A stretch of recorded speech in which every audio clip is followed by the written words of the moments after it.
proseso ng pagbubuntis sa unang buwan dito sa Japan. Paano nga ba? Kaya tara, samahan niyo po kami sa aming bagong yugto ng buhay namin dito sa Land of the Rising Sun. Nandito na tayo sa City Hall guys, at ang dadalik nyo lang po ay yung ultrasound na galing sa pagpapacheck up nyo. Itong book na to ay nagkakahalaga ng Jumangin o 10 lapad guys.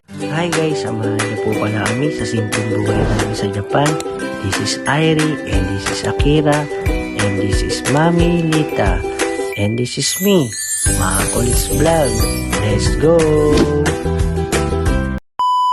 Hi guys, mapagpalang araw sa inyo. For today's video ay pupunta nga kami sa pinakamalapit na ospital dito sa amin at excited na nga kami dahil sa ngayong araw ang unang sulyap sa aming third baby. Pero syempre bago yun, pinapasok muna natin yung dalawang ate ng baby na isisilang sa taong 2027. Dahil nakapasok na yung mga bata, pupunta na tayo ng Kikoman General Hospital at ipapacheck up na natin si Mami Lita. At sigurado guys, no, doon na rin siya mga anak. Pero sa pagpapacheck up, pwede rin kayo sa mga private clinic or private hospital. Depende po sa inyo dito sa Japan, no, kung ano pong gusto nyo. Pero doon na po sa Kikoman kami papacheck up. Doon na siya mga anak po, no. So bili muna tayo ng coffee. So ito po lagi yung favorite kong binibili, no. Dati matabang maliit siya. Ngayon mataas na papayat. Iba na yung ano niya, size niya. Yan, kape latte. So dahil nga si Buddy ay ipaparehistro pa, hindi po natin siya magagamit ngayon. Ang gamit po natin sa sasakyan yung pinahiram po nung Kurume niya o yung binilan natin ng sasakyan, no. Sarap. Mainit ngayon guys, no. At mag-aalas 9 na po. Malapit na tayo sa parking guys. Nasa iba nga pala tayo dumaan kasi nga bumili ako ng kape. Ayun na, may naglilinis, oh. Gaya nga nasabi ko sa inyo guys, no, sa Japan may naglilinis sa mga kalsada galing gobyerno, katulad na lang yan guys, nililinis lang yung mga dahon-dahon na kumakalat, no, nalalag sa puno. 8:39 in the morning na guys, at ang temperature natin ngayon ay 25 degrees Celsius guys, no. So 8:30 pa lang ng umaga, mainit na. No, kaya todo aircon tayo ngayon, no. So din na si Mami Lita at may pasok pala kami mamayang gabi. At yung makukuha natin certificate sa pagbubuntis si Mami Lita, kailangan natin ipakita yon sa City Hall. Baka pumunta kami mga next day. Tapos meron po kaming medical check-up sa Webes sa trabaho, no. Meron po kaming Kenkoshida, no, medical inspection sa trabaho. At siya nga pala guys, yung ospital na pupuntahan natin ay hindi naman ganong kalayuan sa amin. Siguro mga 15 minutes ay nandun na tayo. So nandito na tayo sa Kikoman General Hospital guys, no. At unang check up ni Mami Lita. At dito na rin siya siguro mga anak kung may CS dito. At alam nyo ba guys, hindi pwedeng normal si Mami Lita. Mamaya i-explain natin sa inyo. Si Mami Lita magsasabi kasi hindi ko alam yung istorya. Hindi, alam ko guys, no.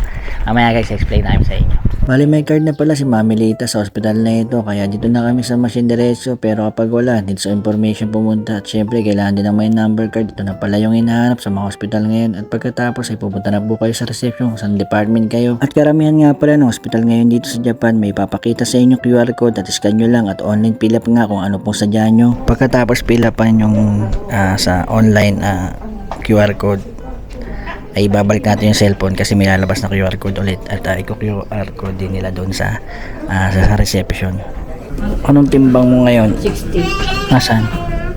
60, nagtimbang si Mami Lita. Dadagdagan ulit siya sa susunod, no? Siyempre kailangan din pa blood pressure, baka mataas na yung dugo sa akin ni Mami Lita. Kakabidyo ko sa kanya, di joke lang guys. At sa mga oras na ito ay waiting pala kami sa number namin na lumabas sa monitor. Medyo marami din pala nagpapacheck up dito sa OB. 10:44 in the AM na guys, at waiting pa rin tayo. At ang tagal, no. Pag i-check up ni Mami Lita, alam ko may urine test, may blood test, alam ko na may ultrasound pa nga. Pero hintayin natin kung anong sasabihin ng doktor. So bumili muna ako ng tubig guys, ay Pocari, kasi nauwaw si Mami Lita para makaihi na rin mamaya, no.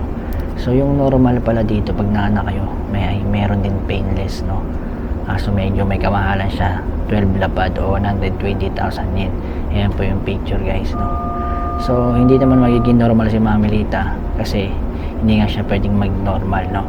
mamaya po ay sasabihin ko po sa inyo kung bakit, no? Kasama si Mami Lita, explain namin sa inyo. Ayun, simpleng kain na rin kami ni Mami Lita dahil gutom na rin dahil ang tagal nga pala tawagin ni Mami Lita sa mga oras na ito. At lumipas nga ang oras, lumabas na rin yung number namin sa monitor, kaya nga ito, kinakausap na nga kami ng doktor at bali wala nga palang urine at blood test ngayon, ultrasound lang, kaya naman excited din ako. At ito, pinapasok na nga si Mami Lita at waiting ako sa labas. At tatawagin daw ako para makita yung ultrasound at tinanong ko na rin kung pwede mag-camera, kaya ito, nabidyohan natin yung unang sulyap, kaya napapangiti rin ako sa mga oras na ito. Bali 5 weeks and 5 days na nga pala yung dinadala ni Mami Lita sa video na ito. Medyo matagal pa yung bubunuin ni Mami Lita bago natin makita si baby. 妊娠してるところね。あれですか? そうそうそう。Ay, arigato. はい。 So, bali tapos na yung check-up ni Mami Lita at unang check-up niya, ang gastos namin ay 4,200 yen. So, dahil mag-aalas 12 na ng tanghali guys, balak na namin bumili ng pagkain sa Chinese restaurant, take out na lang natin at uuwi na tayo. At pupunta sana kami ng City Hall, pero bukas na lang natin gagawin, no? At iduduktong ko sa video na to para isang vlog na lang yung check-up tsaka yung pagkuha natin ng Bosticho. Mamaya papakita ko sa inyo yung Bosticho. Parang record yun ng pagbubuntis at pagpapaanak sa mga bata dito sa Japan. Pwede pala ako. Saan? Sarili mong parking? Susunod, dyan ka na pa-parking pag malaki na yung tiyan mo. So, yung Bosticho guys, kung tawagin dito ay, ang tawag dito ngayon, Bosticho sa Nihongo. Ang Bosticho ay Maternal and Child Health Handbook, no? So, yan. Ito yung record pa to ni Irie doon sa Nagano kayo, no? So, magkakaroon ulit siya ng bagong ganito pagpunta natin ng City Hall. Tapos malalaman na rin natin doon kung ano yung mga privilege ni Mami Lita o discount. Bukas alamin natin, no, kahit dudugo yung ilong natin sa City Hall bukas ay okay lang. Pero ngayon, bibili muna tayo ng pagkain para may tanghalian kami ni Mami Lita dahil gutom na si Buntis. At siya nga pala guys, no, bakit nga pala hindi pwedeng normal si Mami Lita? Akira, cesarean. 5 weeks and 5 days. Oh, ayun na pala yung ano mo. Kay Irie cesarean, no? At sabi din rin dito nung doktor kanina ay cesarean siya ulit. Wala, shoganay. O, wala tayong magagawa. Ganun talaga yung kay Mami Lita pag nanganak, no? 2 doktor guys ang nagbabante sa kanya. Nung dati kay Akira sa Pabella, 2 doktor. Isa sa puso, isa sa panganak. Dito naman sa Nagano Ken, nung nanganak siya, 2 rin ang doktor niya. Isa sa puso at isa sa panganak. So ngayon dito, kasama na naman yung isa sa puso at isa sa panganak. Nakabantay lang guys yung doktor para sa puso, no, kung may mangyayari kay Mami Lita. Kasi yung sakit ni Mami Lita sa puso ay inborn na po yun. May tawag po dyan, hindi ko lang po alam mabanggit, no, pero ano ba yun, parang kulang ugat. 5 yata dapat. Kaso 3 lang gumagana. Gumagana sa'yo. Kaya na-explain sa'yo. Yun ang explain sa Ayun, kasi yung explain kay Mami Lita sa Pilipinas pala, ang napatingin na yan, 5 yata yung parang ugat na dumadalo yung dugo. Kay Mami Lita is 3 lang ang gumagana. So, ang iba yung tunog niya, parang may singaw pagka sa atin kasi guys, pag pinakinggan natin po sa tugdug, kay Mami Lita po, iba po yung tunog ng puso niya, no? Pag pinakinggan na gano'n, parang ganun po, no? Pero na-check up na si Mami Lita dito sa Kikoman, no? Sa puso. Oo, no? Itong taon lang, siguro mga 3 months ago, 4 months, no? Na-check up din siya dito sa puso. So, nilagyan siya ng aparato, isang araw na nasa kanya yon. Minonitor yung puso niya. Yung sakit daw ni Mami Lita is normal na sa kanya. Kumbaga, inadapt na ng katawan niya, kinaya na yung kanyang sakit, kaya parang normal na po yung 3 gumagana sa puso niya, no? At talagang diet. Mag-diet lang daw si Mami Lita, no? Yun ang explanation ng doktor guys, no? Parang yung sakit niya is na-adapt na nung katawan niya, kaya parang normal na lang sa kanya, hindi na iniinda, no? So, ang kailangan lang ni Mami Lita ay healthy, maging kumain ng prutas, mga ganon. Ocha, inumin ng mga alak, alak, gatas, mga ganon guys. So punta na tayo sa Chinese restaurant at tuloy na natin sa City Hall itong vlog na to. Let's go! Bali, nandito na nga tayo sa madalas namin kinakain ng restaurant, guys, at magte-take out na nga lang kami ni Mami Lita para may pagkain na rin yung mga bata. Hindi na kasi nakaluto dahil nga anong oras na rin, kaya ito dinamihan na rin namin. Baka yata naglili si Mami Lita o ako yung naglili. Bali nga pala, guys, 6,000 na rin yung nagastos natin, 6,000 yen. The next day. Nandito na tayo sa City Hall, guys, at ito na yung kaduktong ng video natin kahapon, Monday. Ngayon po ay Tuesday, so nagaling lang din namin sa trabaho at napapasok na namin yung mga bata. At dito kukunin natin yung maternity book ni Mami Lita. So ang dadalik nyo lang po ay yung ultrasound na galing sa pagpapacheck up nyo, no? Kasi hahanapin po yun dito sa department ng mga nagbubuntis, yung nag-aasikaso ng pagbubuntis, no? So tatanong pa natin kung anong floor yon, kaya stay tuned po kayo dyan, guys.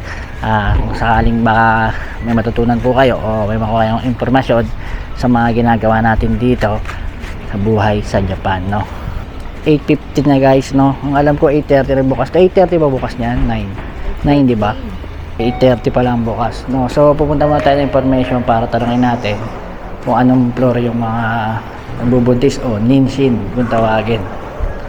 Wago sa emasu.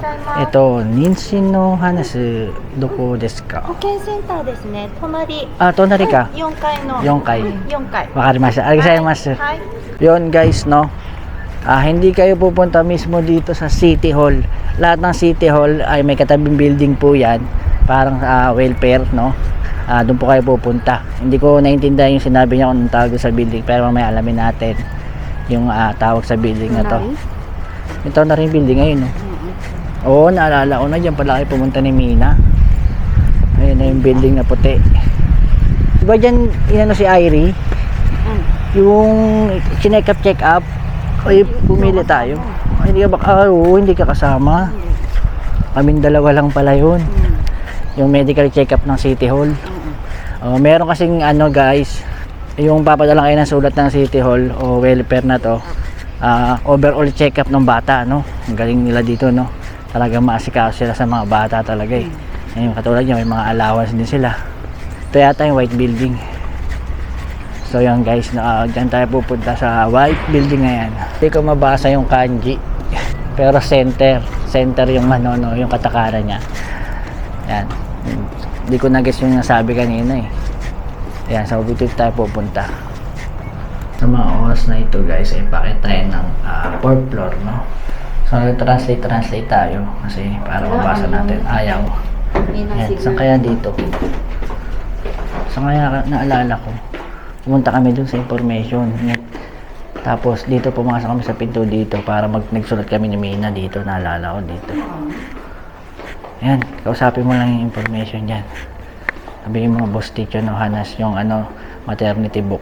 May nakalagay dito, guys, English, ang galing, We can issue your maternal and child health book. Ayun yung boss teacher, guys, handbook in several foreign language based on your request. Ayun daw po siya buto. Anong gusto mo? English, Tagalog? Tagalog na lang. Syempre. Tagalog. So, nakatawag na tayo ng staff at pinaupo na tayo. At ilabas daw yung my number card at Sario card o alien card. Tapos pipil up na. Pipil up si Mami Lita para sa kanyang maternal book. At kailangan natin i-translate syempre para maintindihan natin. Ang pipila pa lang, guys, ilalagay nyo lang yung pangalan nyo, address, phone number, at kung ano po yung trabaho nyo. Yan. At syempre, birthday, no? So, kailangan nyo lang gamitan to ng Google Translate. Mas okay na ngayon dahil may mga application na ganyan na nakakatulong sa ating mga Pilipino kahit saan man tayo sulok ng bansa naroroon, no? At naiintindihan natin yung mga nakasulat at yung mga iba pang gusto nating malamang lingwahe. Halimbawa, sa ibang bansa dito sa Japan, yan kami, pinag-aaralan pa namin yung Nihongo at natututo tayo paunti-unti sa mga lumilipas na taon. At marami rin tayo natutunan kultura dito sa Japan o saan man kayo dyan sa ibang bansa, mga kababayan natin dyan na nanonood sa akin. Siyempre alam ko po na pinag-aaralan nyo rin yung mga kanilang kultura katulad namin. So kailangan, guys, isulat yung EDD niya, yung due date, no? So kailangan natin isulat dito Ayan na, 2027, February 17, no? So, gaya nga na sabi ko kanina, 5 weeks and 5 days na yung tiyan ni Mami Lita. Guys, meron tayong pinilapan dito. Na-translate na rin namin to. Isa to sa child support, no? Yung allowance nila kada 2 months. Ito yon. Nagsulat na tayo, no? Para na-i-register natin yung batang lalabas kay Mami Lita. Yay! Wala na, yan lang, dalawa lang. Bali may interview nga pala at dumugo ang ilong namin ni Mami Lita. Pero tungkol sa pamilya lang naman nakatanungan, halimbawa na lang kung sino-sino kayo sa bahay at ano bang naramdaman ni Mami Lita sa pagbubuntis niya. So, aalamin pa natin kung libre nga ba yung panganak o may allowance pa rin na 40 lapad o 50 lapad yung ibibigay sa pagpapanak yung lansam ni Mami Lita. So malalaman pa natin sa susunod nating mga vlog. So mayroong binigay sa atin na yellow book na ganito. Ito yung mga dadali natin pag nagpa-check up tayo. Nandito yung mga discount. Itong book na to ay nagkakahalaga ng jumangin o 10 lapad guys yung discount ni Mami sa mga kanyang check up. So bawat page niyan ay may ticket. So oo, isusulat na lang doon yung pangalan niya at kung anong klaseng check up yung ginawa sa kanya. So hindi natin alam yon, yung hospital na o clinic ang gagawanin to. Iaabot nyo lang to sa kanila at sila na magsusulat, sila na maghahanap kasi bara-bara o sa iba-ibang page nakalagay yung bawat check up niyan. So halagang 10 lapad ito guys, no. Yan, discount. Tapos yung pinipila pa ni Mami Lita ngayon, ayan yung ating bank account, no. So pag nanganak si Mami Lita, yan iuhulog yung pera o wala, kung may pera man, alam po libre na yun ang panganganak ni Bangay, sabi mo. Yun, hindi naman tayo nahirapan intindihin yung nag-interview sa atin, pero siya nahirapan siyang intindihin. Pero okay, kuha namin. At yung tungkol sa mga allowance, no, nandito sa papel, no, so ita-translate pa namin Mami Lita bago natin malaman. So sa mga upcoming vlogs natin, no, sasabihin natin yan. Dito kasi sa dilaw na papel na to guys, meron nakasulat na allowance para sa nanay at bata. Newborn na tsaka nga, yun, tag 50,000 yen, no. So 10,000, bali 10 lapad guys yung allowance nila pag nanganak si Mami Lita. Pero iba pa yung guys, no, yung sa panganganak niya, no, hindi natin alam kung magkano yung ibibigay ng City Hall doon or magiging libre na lang siya sa ospital. Kaya ang sinasabi ko po sa inyo, malalaman nyo po pagka dumating yung mga araw na manganak si Mami Lita or malalaman natin sa mga susunod na buwan, no. Kaya stay tuned po kayo sa aking channel para sa mga update natin sa pagbubuntis ni Mami Lita. Wow. So punta muna tayo ng mall at mag-withdraw lang tayo ng ating pera. Ay. At aalis muna tayo, pupunta muna tayo ng Aeon para pumunta sa bangko. Yun, no. Tapos na tayo dito sa City Hall at nalaman natin yung kanilang mga privilege. Ayan, yung mga discount sa check-up at meron silang allowance pag nanganak si Mami Lita. At alamin pa natin kung libre nga ba, sabi ko kanina, kung libre ba yung panganak niya or ibibigay yung lump sum ng pag-aanak niya, no. Kasi sa Lagano kaya yung pinanganak si Irie ay binigyan nga kami ng 42 lapad. So sa trabaho naman tayo, no, meron din diyang ibibigay guys, ang alam namin, maternity leave siya. At syempre yung hoken niya, yung insurance niya ay gagana yun guys, no. Kahit nakayasumi si Mami Lita ay sasahod pa rin siya. So hindi pa natin alam sa ngayon, alamin po natin yan at sabihin ko po sa inyo kung magkano yung sasahurin niya or magatanggap niya sa trabaho dun sa kanyang maternity leave, no. Sa 7 months guys, up, malalaman po natin yan. So let's go. Sino yung janitor ng guys, janitor ng Family Mart, machine na. Bali hindi na nga pala kami dumaan ng mall guys kasi dito nga pala sa Family Mart ay pwede kami mag-withdraw gamit yung bangko namin. Nakauwi na tayo guys at hindi naman maaraw pero mainit. At ayun, natapos na rin yung araw natin sa City Hall at sa unang check up ni Mami Lita. Wala pa rin nakatira guys, mahal kasi 3,798 lapad. Ang laki nun guys, no. Pero pagulugan siya, no, 11 lapad na lang kada month. Yun, no. At sana masubaybayan nyo po yung pagbubuntis ni Mami Lita. At masubaybayan nyo po yung mga mangyayari sa buhay namin, or kung paano po nagbubuntis ang isang nagdadalang tao dito sa Japan, at sa panganak, di ba, sa mga vaccine. So maraming darating na vlog sa atin, no. Syempre pagsubok na rin dahil nga madadagdagan naman tayo. So ang pasok natin mamaya is 7:30 ng gabi, at mamaya darating na si Bunso at si Ate Akira galing school. So yun, matutulog muna tayo, at sana nasihan kayo at may natutunan kayo sa aking vlog ngayon, no. At maraming salamat po sa mga sumuporta sa mga College Vlogs family. So yan, arigatou gozaimasu, bye. Hey, tara na sumama sa Japan Adventures ng buong